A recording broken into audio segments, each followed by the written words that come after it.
Hi friends, ಹೇಗಿದ್ರೆಲ್ಲರೂ. ಇವತ್ತಿನ ವಿಡಿಯೋದಲ್ಲಿ ಗರ್ಭಿಣಿಯರು ಎಳನೀರು ಯಾವ ಕಾರಣಕ್ಕೆ ಸೇವಿಸಬೇಕು ಮತ್ತು ಈ ಎಳನೀರು ಸೇವಿಸುವುದರಿಂದ ಯಾವೆಲ್ಲ ಲಾಭಗಳು ಉಂಟಾಗುತ್ತೆ ಅನ್ನೋದರ ಬಗ್ಗೆ ಡೀಟೇಲ್ಸ್ ಆಗಿ ತಿಳಿಸ್ಕೊಡ್ತಾ ಹೋಗ್ತೀನಿ.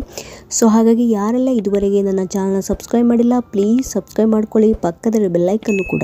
ಗರ್ಭಾವಸ್ಥೆ ಎನ್ನುವುದು ಗರ್ಭಿಣಿ ಮಹಿಳೆಯರಿಗೆ ತುಂಬ ಸೂಕ್ಷ್ಮವಾದ ಸಮಯ. ಎಲ್ಲ ವಿಚಾರದಲ್ಲೂ ಮಹಿಳೆಯರು ಈ ಸಮಯದಲ್ಲಿ ತುಂಬ ಜಾಗರೂಕತೆ ವಹಿಸಬೇಕು. ಯಾಕಂದರೆ ಸ್ವಲ್ಪ ಹೆಚ್ಚು ಕಡಿಮೆ ಆದರೂ ಅದು ಹುಟ್ಟುವ ಮಗುವಿನ ಮೇಲೆ ಅಡ್ಡ ಪರಿಣಾಮಗಳನ್ನು ಬೀರುತ್ತದೆ. ಮಗುವಿನ ಸಮಗ್ರ ಬೆಳವಣಿಗೆಯನ್ನು ಸರಿಯಾಗಿ ನಿರ್ವಹಣೆ ಮಾಡುವಂಥ ಉನ್ನತ ಜವಾಬ್ದಾರಿ ಗರ್ಭಿಣಿ ತಾಯಿಯ ಮೇಲಿರುತ್ತೆ. ತಾನು ಇದುವರೆಗೆ ಸೇವಿಸಿಕೊಂಡು ಬಂದಿದ್ದ ಕೆಲವೊಂದು ಆಹಾರ ಪದ್ಧತಿಗಳನ್ನು ಬಿಡಬೇಕಾಗಿ ಬರುತ್ತದೆ ಮತ್ತು ಅದೇ ರೀತಿ ಹೊಸದನ್ನು ತಮ್ಮ ಆಹಾರದ ಪದ್ಧತಿಯಲ್ಲಿ ಸೇರಿಸಿಕೊಳ್ಳಬೇಕಾಗಿ ಕೂಡ ಬರ್ಬೋದು. ಎಳನೀರಿನ ಸೇವನೆ ಇದರಲ್ಲೊಂದಾಗಿರುತ್ತೆ. ಮಹಿಳೆ ತಾನು ಗರ್ಭಾವಸ್ಥೆಗೆ ತಲುಪುವ ಮುಂಚೆ ಕಾಫಿ, ಟೀ, ಕೂಲ್ ಡ್ರಿಂಕ್ಸ್ನಂತಹ ಪಾನೀಯಗಳನ್ನು ಅಭ್ಯಾಸ ಮಾಡಿಕೊಂಡು ಬಂದಿರುವುದರಿಂದ ಎಳನೀರಿನ ಸೇವನೆಯ ಬಗ್ಗೆ ಅಷ್ಟಾಗಿ ತಲೆ ಕೆಡಿಸಿಕೊಂಡಿರುವುದಿಲ್ಲ. ಆದರೆ ಗರ್ಭಾವಸ್ಥೆಗೆ ತಲುಪಿದ ನಂತರ ಎಳನೀರಿನ ಸೇವನೆ ತುಂಬಾ ಉಪಯೋಗ ಆಗುತ್ತೆ.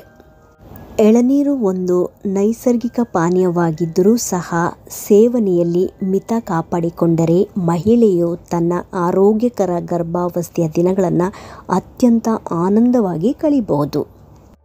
ಸೊ ಹಾಗಾಗಿ ಗರ್ಭಿಣಿ ಮಹಿಳೆಯರು ಎಳನೀರು ಕುಡಿಯಬಹುದೇ ಮತ್ತು ಎಳನೀರಿನ ಸೇವನೆಯಿಂದ ಆರೋಗ್ಯಕ್ಕೆ ಏನೆಲ್ಲ ಲಾಭಗಳಿವೆ ಅನ್ನೋದರ ಬಗ್ಗೆ ಇವತ್ತಿನ ವಿಡಿಯೋದಲ್ಲಿ ಡೀಟೇಲ್ಸ್ ಆಗಿ ತಿಳಿತಾ ಹೋಗೋಣ. ಎಳನೀರಿನಲ್ಲಿ ಸಾಮಾನ್ಯವಾಗಿ ಪೊಟ್ಯಾಷಿಯಂ, ಮೆಗ್ನೀಷಿಯಂ ಮತ್ತು ಇನ್ನಿತರ ಖನಿಜಾಂಶಗಳು ಸಾಕಷ್ಟಿವೆ. ಇವು ಮನುಷ್ಯನ ದೇಹದಿಂದ ವಿಷಕಾರಿ ಅಂಶಗಳನ್ನು ತೆಗೆದುಹಾಕಲು ಪ್ರಯತ್ನ ಪಡುತ್ತವೆ. ಹಾಗಾಗಿ ಎಳನೀರನ್ನು ಸೇವನೆ ಮಾಡಿದ ಯಾರಿಗೇ ಆದರೂ ಮೂತ್ರ ವಿಸರ್ಜನೆಯ ಭಾವ ಕಾಡುತ್ತದೆ. ಅದೇ ರೀತಿ ಗರ್ಭಿಣಿಯರಿಗೂ ಸಹ ಇದೇ ಅನುಭವ ಉಂಟಾಗುವುದರಿಂದ ತಮ್ಮ ಮೂತ್ರನಾಳದ ಹಲವಾರು ತ್ಯಾಜ್ಯಗಳನ್ನು ಸುಲಭವಾಗಿ ಹೊರಹಾಕಿ ನಮ್ಮ ಆರೋಗ್ಯವನ್ನು ಕಾಪಾಡಿಕೊಳ್ಳಲು ಅದು ಸಹಾಯವನ್ನು ಮಾಡುತ್ತದೆ. ಅಷ್ಟೇ ಅಲ್ಲದೆ ಮೂತ್ರಪಿಂಡಗಳಲ್ಲಿ ಸೋಂಕುಗಳು ಮತ್ತು ಕಲ್ಲುಗಳು ಉಂಟಾಗದಂತೆ ನೋಡಿಕೊಳ್ಳುವ ಹೊಣೆ ಎಳನೀರಿಗೆ ಸೇರಿದೆ. ಸ್ತ್ರೀರೋಗ ತಜ್ಞರ ಪ್ರಕಾರ ಮಹಿಳೆಯರಿಗೆ ಎಳನೀರು ತುಂಬ ಸುರಕ್ಷಿತ, ಅಷ್ಟೇ ಆರೋಗ್ಯಕರ. ಆದರೆ ಎಳನೀರಿನ ಸೇವನೆಯಲ್ಲಿ ಮಿತಿ ಇರಬೇಕಷ್ಟೆ. ನೆಕ್ಸ್ಟ್, ಎಳನೀರು ಕುಡಿಯುವುದರಿಂದ ಅಗತ್ಯವಾದ ಎಲೆಕ್ಟ್ರೋಲೈಟ್ಗಳು ಸಿಗುತ್ತವೆ. ಗರ್ಭಿಣಿಯರ ದೇಹಕ್ಕೆ ಗರ್ಭಾವಸ್ಥೆಯ ಸಮಯದಲ್ಲಿ ಎಲೆಕ್ಟ್ರೋಲೈಟ್ಗಳ ಅಗತ್ಯತೆ ಇರುತ್ತದೆ ಎಂದು ಹೇಳಲಾಗುತ್ತದೆ. ಯಾಕಂದರೆ ಗರ್ಭಾವಸ್ಥೆಯಲ್ಲಿ ಸಾಮಾನ್ಯವಾಗಿ ಎಲ್ಲ ಮಹಿಳೆಯರು ಬೆಳಗಿನ ಸಮಯದಲ್ಲಿ ವಾಕರಿಕೆ, ವಾಂತಿ, ಭೇದಿಯಂತಹ ಆರೋಗ್ಯದ ಅಸ್ವಸ್ಥತೆಗಳನ್ನು ಅನುಭವಿಸಿ ನಿಶಕ್ತರಾಗಿರುತ್ತಾರೆ. ಈ ಸಮಯದಲ್ಲಿ ನೈಸರ್ಗಿಕವಾಗಿ ತಮ್ಮ ದೇಹದಲ್ಲಿ ಮೊದಲೇ ಇದ್ದ ಎಲೆಕ್ಟ್ರೋಲೈಟ್ಗಳ ಪ್ರಮಾಣ ಗಣನೀಯವಾಗಿ ತಗ್ಗಿ ಹೋಗುತ್ತದೆ. ಇದು ಬೇರೆ ಬಗೆಯ ಆರೋಗ್ಯ ಸಮಸ್ಯೆಗಳಿಗೆ ಎಡೆಮಾಡಿಕೊಡುತ್ತದೆ. ಹಾಗಾಗಿ ಗರ್ಭಾವಸ್ಥೆಯಲ್ಲಿ ಎಲೆಕ್ಟ್ರೋಲೈಟ್ಗಳ ಸಮತೋಲನ ಮಹಿಳೆಯರಿಗೆ ತುಂಬ ಮುಖ್ಯ. ಖನಿಜಾಂಶಗಳು ಸೋಡಿಯಂ, ಕ್ಯಾಲ್ಶಿಯಂ, ಪೊಟ್ಯಾಷಿಯಂ ಮತ್ತು ಫಾಸ್ಫರಸ್ ಮಹಿಳೆಯರ ದೇಹಕ್ಕೆ ಶಕ್ತಿ ಮತ್ತು ಸದೃಢತೆಯನ್ನು ನೀಡಿ ಇಡೀ ದಿನ ಚೈತನ್ಯದಿಂದ ಕೂಡಿರುವಂತೆ ಮಾಡುತ್ತದೆ.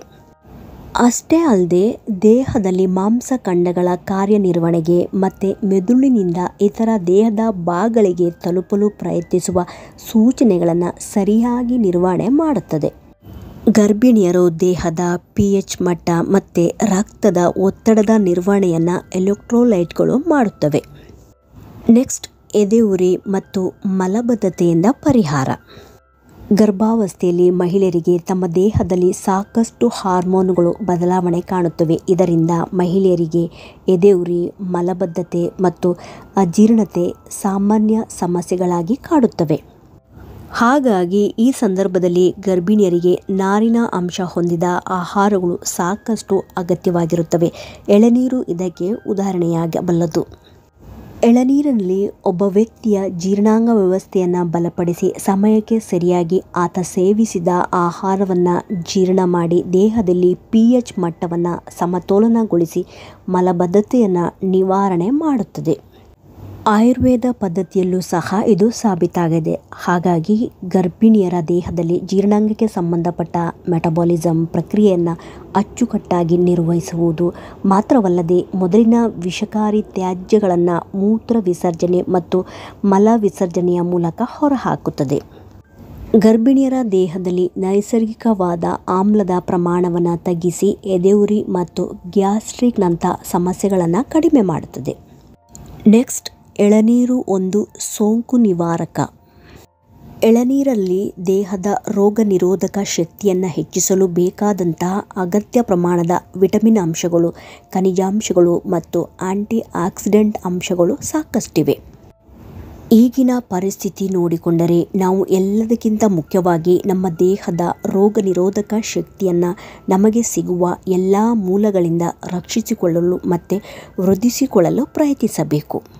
ಮಹಿಳೆಯರಿಗೆ ತಮ್ಮ ಗರ್ಭಾವಸ್ಥೆಯಲ್ಲಿ ಮುಖ್ಯವಾಗಿ ಬೇಕಾಗಿರುವ ಲ್ಯಾರಿಕ್ ಆಸಿಡ್ ಎಂಬ ಮೀಡಿಯಂ ಚೈನ್ ಫ್ಯಾಟಿ ಆಸಿಡ್ ಎಳನೀರಿಂದ ಸಿಗುತ್ತದೆ. ನೆಕ್ಸ್ಟ್, ಹೃದಯದ ಆರೋಗ್ಯವನ್ನು ನಿರ್ವಹಣೆ ಮಾಡಲು ಸಹಾಯಕವಾಗುತ್ತದೆ. ದೇಹದಲ್ಲಿ ನಿರ್ಜಲೀಕರಣವಾದ ಸಮಸ್ಯೆ ಹೆಚ್ಚಾಗಿ ಎಲೆಕ್ಟ್ರೋಲೈಟ್ಗಳು ತಮ್ಮ ಪ್ರಮಾಣದಲ್ಲಿ ಇಳಿತಗೊಂಡು ದೇಹದ ರಕ್ತದೊತ್ತಡವನ್ನು ಏರುಪೇರು ಮಾಡುತ್ತದೆ. ಮೊದಲೇ ಹೇಳಿದಂತೆ ಎಳನೀರಿನಲ್ಲಿ ನಮ್ಮ ರಕ್ತದ ಒತ್ತಡವನ್ನು ಸರಿಯಾಗಿ ನಿರ್ವಹಣೆ ಮಾಡುವಂತಹ ಮತ್ತು ಹೆಚ್ಚಾದ ರಕ್ತದ ಒತ್ತಡವನ್ನು ಸಹಜ ಸ್ಥಿತಿಗೆ ಮರಳಿಸುವ ಎಲೆಕ್ಟ್ರೋಲೈಟ್ಗಳಾದ ಪೊಟ್ಯಾಷಿಯಂ, ಮೆಗ್ನೀಷಿಯಂ ಮತ್ತು ಲ್ಯಾರಿಕ್ ಆಸಿಡ್ ಪ್ರಮಾಣ ಅಗತ್ಯ ರೀತಿಯಲ್ಲಿ ಇರುವುದರಿಂದ ಗರ್ಭಿಣಿ ಮಹಿಳೆಯರಿಗೆ ತಮ್ಮ ದೇಹದಲ್ಲಿ ಕೆಟ್ಟ ಕೊಬ್ಬಿನ ಅಂಶ ಮತ್ತು ಕೊಲೆಸ್ಟ್ರಾಲ್ ಅಂಶ ಕಡಿಮೆಯಾಗಿ ಹೃದಯ ಆರೋಗ್ಯದಿಂದ ಕೂಡಿರುತ್ತದೆ. ಗರ್ಭಿಣಿಯರಿಗೆ ತಮ್ಮ ಗರ್ಭಾವಸ್ಥೆಯ ಕೊನೆಯ 3 ತಿಂಗಳ ಅವಧಿಯಲ್ಲಿ ಹೆರಿಗೆ ನೋವಿನ ಅನುಭವ ಉಂಟಾಗುವುದರಿಂದ ಸಹಜವಾಗಿ ದೇಹದ ರಕ್ತದ ಒತ್ತಡ ಏರುಪೇರಾಗಿ ಹೆಚ್ಚಾಗುತ್ತದೆ. ಹಾಗಾಗಿ ಈ ಸಂದರ್ಭದಲ್ಲಿ ಎಳನೀರಿನ ಸೇವನೆ ಅತ್ಯಗತ್ಯ ಎಂದು ಹೇಳಬಹುದು. ನೆಕ್ಸ್ಟ್, ಆರೋಗ್ಯಕರ ತೂಕ ನಿರ್ವಹಣೆಯಾಗುತ್ತದೆ. ಗರ್ಭಿಣಿ ಮಹಿಳೆಯರಿಗೆ ಗರ್ಭಾವಸ್ಥೆಯಲ್ಲಿ ತಮ್ಮ ದೇಹದ ತೂಕದ ಬಗ್ಗೆ ಹೆಚ್ಚು ಗಮನವಿರಬೇಕು. ಏಕೆಂದರೆ ಸ್ತ್ರೀರೋಗ ತಜ್ಞರು ಹೇಳುವ ಪ್ರಕಾರ ದೇಹದ ತೂಕ ಹೆಚ್ಚಾದರೂ ಅಥವಾ ಕಡಿಮೆಯಾದರೂ ಗರ್ಭದಲ್ಲಿರುವ ಭ್ರೂಣದ ಬೆಳವಣಿಗೆಗೆ ಅದರ ಮೇಲೆ ನೇರ ಪರಿಣಾಮ ಬೀರುತ್ತದೆ. ಹಾಗಾಗಿ ಗರ್ಭಿಣಿಯರು ತಾವು ಸೇವಿಸುವ ಆಹಾರದ ಬಗ್ಗೆ ಅಷ್ಟೇ ಕಾಳಜಿ ವಹಿಸಿ ಯಾವುದೇ ಕಾರಣಕ್ಕೂ ಕ್ಯಾಲೋರಿಗಳ ಸೇವನೆಯಲ್ಲಿ ನಿರ್ವಹಣೆ ಕಾಯ್ದುಕೊಳ್ಳುವುದನ್ನು ಮರೆಯಬಾರದು. ಅತಿಯಾದ ಸಕ್ಕರೆ ಪ್ರಮಾಣ ಹೊಂದಿರುವ ಆಹಾರ ಮತ್ತು ಪಾನೀಯವನ್ನು ಸೇವನೆ ಮಾಡಬಾರದು. ಎಳನೀರು ನೈಸರ್ಗಿಕವಾಗಿ ಅತ್ಯಂತ ಕಡಿಮೆ ಸಕ್ಕರೆ ಪ್ರಮಾಣ ಹೊಂದಿದ್ದು ಇದು ಆರೋಗ್ಯದಲ್ಲಿ ಯಾವುದೇ ಏರುಪೇರು ಉಂಟು ಮಾಡುವಂಥ ಆಹಾರ ಪದಾರ್ಥವಲ್ಲ ಎಂದು ಸಾಬೀತಾಗಿದೆ. ಹೊಟ್ಟೆ ಹಸಿವಿನ ನಿರ್ವಹಣೆ ಕೂಡ ಎಳನೀರಿಂದ ಆಗುತ್ತದೆ. ನೆಕ್ಸ್ಟ್, ಎಳನೀರು ಒಂದು ನೈಸರ್ಗಿಕ ಪಾನೀಯ. ಇತ್ತೀಚೆಗಂತೂ ಎಲ್ಲ ಕಡೆ ಕೇವಲ ರಾಸಾಯನಿಕ ಅಂಶಗಳನ್ನು ಒಳಗೊಂಡ ಪಾನೀಯಗಳದ್ದೇ ಕಾರುಬಾರಾಗಿದೆ. ಇವುಗಳಿಂದ ಮಕ್ಕಳು, ವಯಸ್ಕರು, ವೃದ್ಧರು, ಗರ್ಭಿಣಿಯರು ಎಲ್ಲರಿಗೂ ತೊಂದರೆಯಾಗಿದೆ. ಮಹಿಳೆಯರು ಇಂಥ ಅಭ್ಯಾಸವನ್ನು ತಮ್ಮ ಗರ್ಭಾವಸ್ಥೆಯ ಸಮಯದಲ್ಲಿ ಸಂಪೂರ್ಣವಾಗಿ ಕೈಬಿಟ್ಟು ಬಿಡಬೇಕಾಗತ್ತೆ. ಅದರಲ್ಲೂ ಗರ್ಭಾವಸ್ಥೆಯ ಸಮಯದಲ್ಲಿ ಗರ್ಭಿಣಿಯರಿಗೆ ವಿಪರೀತ ಬೆವರು ಕಂಡುಬರುವುದರಿಂದ ದೇಹದಲ್ಲಿ ನಿರ್ಜಲೀಕರಣದ ಸಮಸ್ಯೆ ಎದುರಾಗುತ್ತದೆ. ವಿಪರೀತ ಬಾಯಾರಿಕೆ ಕೂಡ ಉಂಟಾಗುವುದರಿಂದ ಎಲ್ಲ ಬಾರಿಯೂ ಕೇವಲ ನೀರನ್ನು ಕುಡಿಯಲು ಸಾಧ್ಯವಿಲ್ಲ. ಹಾಗಾಗಿ ನೀರಿನ ಬದಲು ಎಳನೀರಿನ ಸೇವನೆ ಕೂಡ ಮಾಡಬಹುದು. ನೆಕ್ಸ್ಟ್, ಅತ್ಯಂತ ಕಡಿಮೆ ಸಕ್ಕರೆ ಅಂಶದ ಪಾನೀಯವಾಗಿದೆ. ಗರ್ಭಾವಸ್ಥೆಯ ಸಮಯದಲ್ಲಿ ಗರ್ಭಿಣಿಯರಿಗೆ ಮಧುಮೇಹ ಮತ್ತು ರಕ್ತದ ಒತ್ತಡ ತಮ್ಮ ಆರೋಗ್ಯಕ್ಕೆ ಶತ್ರುಗಳು ಎಂದು ಹೇಳಬಹುದು. ಏಕೆಂದರೆ ಸೇವಿಸುವ ಆಹಾರದಲ್ಲಿ ಸ್ವಲ್ಪ ಹೆಚ್ಚು ಕಡಿಮೆಯಾದರೂ ರಕ್ತದಲ್ಲಿನ ಸಕ್ಕರೆ ಪ್ರಮಾಣ ನಿಯಂತ್ರಣ ತಪ್ಪುತ್ತದೆ. ಇದರಿಂದ ಮಧುಮೇಹ ಇಲ್ಲದವರಿಗೂ ಸಹ ಮಧುಮೇಹ ಬರುವ ಸಾಧ್ಯತೆ ಇರುತ್ತದೆ. ಒಂದು ವೇಳೆ ಮೊದಲು ಮಧುಮೇಹದಿಂದ ಬಳಲುತ್ತಿರುವ ಗರ್ಭಿಣಿ ಮಹಿಳೆಯರಿಗೆ ಇದ್ದಕ್ಕಿದ್ದಂತೆ ದೇಹದ ತೂಕ ವಿಪರೀತಗೊಂಡು ಯಾವುದೇ ಬಗೆಯ ಆರೋಗ್ಯ ಸಮಸ್ಯೆ ಎದುರಾಗಬಹುದು. ನೆಕ್ಸ್ಟ್, ಗರ್ಭದಲ್ಲಿನ ಭ್ರೂಣದ ಅಭಿವೃದ್ಧಿಯಲ್ಲಿ ಸಹಾಯಕ. ಎಳನೀರು ಕೇವಲ ಗರ್ಭಿಣಿಯರ ಆರೋಗ್ಯವನ್ನು ಕಾಪಾಡುವುದು ಮಾತ್ರವಲ್ಲದೆ ಗರ್ಭದಲ್ಲಿ ಬೆಳವಣಿಗೆ ಹೊಂದುತ್ತಿರುವ ಪುಟ್ಟ ಮಗುವಿಗೆ ಬೇಕಾದ ಅಗತ್ಯ ಪ್ರಮಾಣದ ಸಾಕಷ್ಟು ಪೌಷ್ಟಿಕ ಸತ್ವವನ್ನು ಒದಗಿಸುತ್ತದೆ. ಗರ್ಭಿಣಿ ಮಹಿಳೆಯರು ಸೇವಿಸುವ ಇತರ ಆಹಾರಗಳಲ್ಲಿ ಸಿಗುವ ಪೌಷ್ಟಿಕಾಂಶಗಳಿಂದ ದುಪ್ಪಟ್ಟು ಪ್ರಮಾಣದ ಅಗತ್ಯ ಅಂಶಗಳು ಮಗುವಿಗೆ ಎಳನೀರಿಂದ ಸಿಗುತ್ತದೆ. ನೆಕ್ಸ್ಟ್, ಆಮ್ನಿಯೋಟಿಕ್ ಫ್ಲೂಯಿಡ್ ಮಟ್ಟಗಳ ಅಭಿವೃದ್ಧಿ. ಗರ್ಭಿಣಿ ಮಹಿಳೆಯರಿಗೆ ತಾವು ತಮ್ಮ ಮೂರನೇ ಅಂದರೆ ಕೊನೆಯ 3 ತಿಂಗಳಲ್ಲಿ ಸೇವಿಸುವ ಎಳನೀರು ದೇಹದಲ್ಲಿ ರಕ್ತದ ಪ್ರಮಾಣವನ್ನು ಹೆಚ್ಚು ಮಾಡಿ ರಕ್ತ ಸಂಚಾರಕ್ಕೆ ಸಾಕಷ್ಟು ನೆರವಾಗುತ್ತದೆ. ಇದರ ಜೊತೆಗೆ ದೇಹದಲ್ಲಿ ಆಮ್ನಿಯೋಟಿಕ್ ಫ್ಲೂಯಿಡ್ ಮಟ್ಟ ಕೂಡ ಉತ್ತೇಜನಗೊಳ್ಳುತ್ತದೆ. ನೆಕ್ಸ್ಟ್, ಸಂಪೂರ್ಣ ಆರೋಗ್ಯ ರಕ್ಷಣೆಯ ಖಾತರಿ.